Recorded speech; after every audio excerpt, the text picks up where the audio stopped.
Hello and welcome to this edition of Ask Dr. Robyn. I'm Dr. Robyn Silverman, Child and Teen Development Specialist and the creator of the Powerful Words Character System.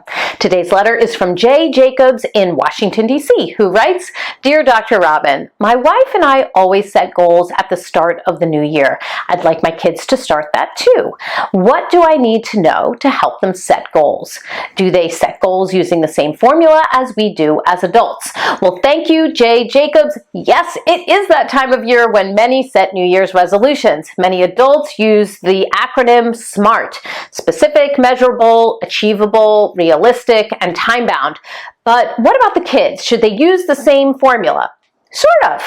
While the SMART approach is applicable to anyone, for kids, I believe we should add to this goal-setting process to adapt for some age appropriateness. So here's my modified, smarter approach. S is for specific and short term. It's important to ensure that the goals are to the point and not wishy-washy at all, but also that they are short-term or shorter-term goals. When we set short-term goals with kids, they're easier to achieve. Remember, young kids can have very short attention spans. M for measurable. How will your child know he or she is making progress? Incremental, measurable gains are motivating and help kids to stay on track. Goal progress should be measured in time and frequency, speed, number of blocks, just as long as it's measurable.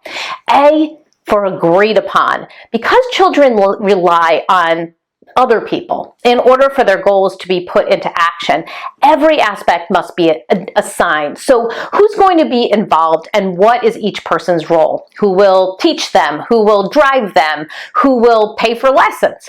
R is for realistic. Kids can want really big goals to happen in a very short amount of time, but it's not realistic to become an Olympian within a few weeks or learn how to tie shoes in the first few tries. So help kids to be realistic about their goals and the time it takes to achieve them.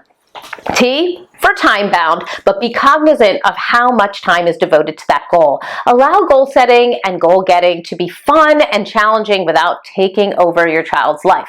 E for explicit, because children are such concrete thinkers, it's important that they are able to visualize their goals. Can they see and sense the finish line? What do they really want to achieve? R for room for mistakes. Working towards goals can be messy and imperfect. Mistakes are to be expected, and they are how we learn.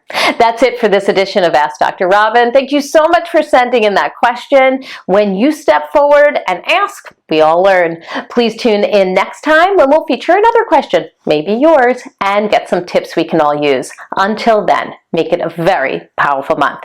Thank you, everyone.